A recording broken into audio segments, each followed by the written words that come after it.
Now, that was a fascinating learning experience for me also. Just as in Laos, I'd been seeing the politics and the pressures and the journalistic requirements, what it took to get a scoop.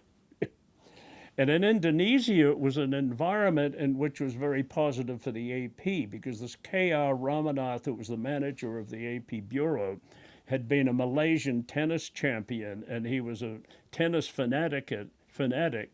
And the foreign minister at that point, Subandrio, who was very important in the third world politics of that era, Sukarno and Subandrio were a team involved with third world countries and peace movements or middle of the road movements. He was a fanatic tennis player, so every day or so, Ramanath and Subandrio would play tennis together. So consequently, Ramanath's reports would tend to reflect the Indonesian viewpoint, but that's okay because that's what the AP expected. All you really want under those circumstances is let us know what the government is doing, you know, do a story or two independently, but the main reason you're there is to cover the government and talk to these officials. I had a different viewpoint. I said, well, okay, you're running the office. And he wasn't really happy at my arrival anyway. He thought I might rock the boat, but I had no intention of rocking his boat because I actually sort of liked the guy and appreciated all the office work he was doing. I didn't have to do any. So I started traveling around different places. And the American embassy was really interested in meeting with me. And I had the first instance of where the politics involved with your own, your embassy people and the game they started playing for their own political purposes. And I say this because after going there, and the information guy introduced me to the second secretary, and I met the ambassador, Ambassador Jones. They welcomed me, and they started giving me information. It'd be interesting to follow up about the Sukarno, the increasing influence of the Chinese-led Communist Front, and Sukarno's proclivities, and sort of a little gossip about Sukarno, a lot of which I wasn't writing. But the thing was, they were just establishing their view of what was happening in the country, which was not incorrect. It was a pretty accurate assessment, but it's something that they wouldn't have told K.R. Ramanath because he would have then rushed to Subandrio and said, hey, the Americans are saying this. I didn't do that. Now, the other factor here is that Subandrio was a great friend of a man called Stan Swinton, who was the AP vice president for international news. And he was a really fine executive,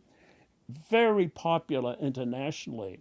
And he was a favorite of Subandrio because whenever Subandrio visited the UN, which was often, he'd entertain, the AP executive, and the AP executive would entertain him.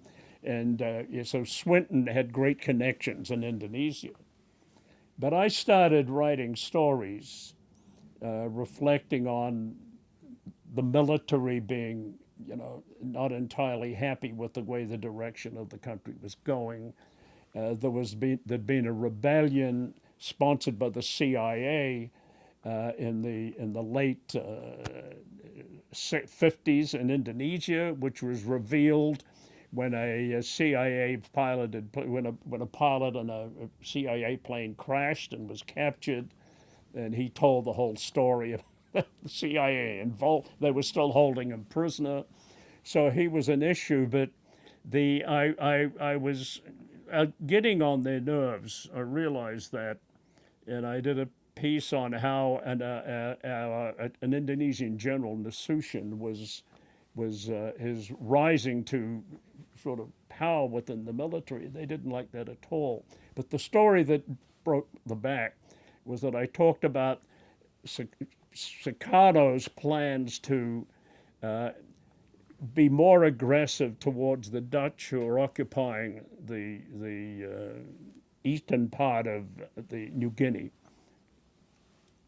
And Indonesia claimed it, but the Dutch wanted to be an independent country, the eastern part of it. And there was a lot of war talk, and a lot of money was going into shipping from the Soviets and others that were coming in there. So I wrote a story about sort of he was bankrupting the country, sort of. The I did a lot of stories out of there, and the AP threw a lot of them away. But they said, well, he's just practicing to be an AP reporter. And they threw a lot of them away, and they told me about some that, but they did use quite a few of them. And these were very popular in Asian newspapers because they're all fascinated by Indonesia. And Sukarno himself was very approachable. I met him, when I got there. I got a great photograph with him. I'd be part of the small press corps that would be invited in his tours of Indonesia. He was touring the southern Celebes at one point, and there was an attempt, and it was an assassination attempt on his convoy. And I rushed up, got the news, ran ahead of the convoy to a town, and phoned the AP from the Celebes and got a big scoop, which was the AP was very happy about. But Sabandrio called me into the office and he said, Peter, this is the last straw. Look what you've written. How could you say that? And I said, well, it's true. He says, I know it's true. I'm not quarreling with it. But you're a friend of Indonesia. We welcome you as a friend. Friends don't turn on friends.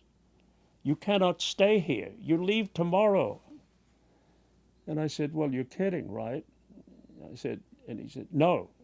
I've told Stan Swinton, I've called him, and I said, you're out of here. And I thought, the end of my AP career. And next morning, indeed, I was escorted to the airport by a man called Alex Alatas, who was an assistant, one of the junior assistants to Sabandrio. He figures later in Indonesian history. But we get to the airport, and there's a party by the few colleagues there from AFP and the AP, and we have champagne. I get on the plane, and I'm thinking, kaput AP. So I get to the Singapore airport, and there's a whole bunch of reporters gathered there. And I'd become a cause celeb because a lot of these Asian Malaysia and Singapore and Thailand, they're very suspicious of Sukarno. This is an opportunity to criticize Sukarno. So they're asking stories, and how could they do that to you and all that? What are the conditions there? But in addition to that, not only did the AP president put out an official complaint, but the Department of State protested my expulsion. I guess my embassy friends in Jakarta were unhappy to see me go.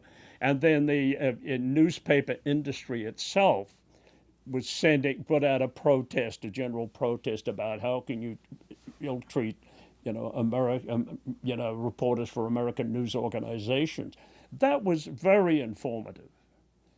And I figured, well, I've got the wind is at my back. And I met Huth, and he was sort of not happy. He said, you were slated there for 3 years, Peter. But I have a place, and you're an aggressive little guy. I got a place for you. You leave for Saigon in 4 days. And that was the beginning of my Saigon career.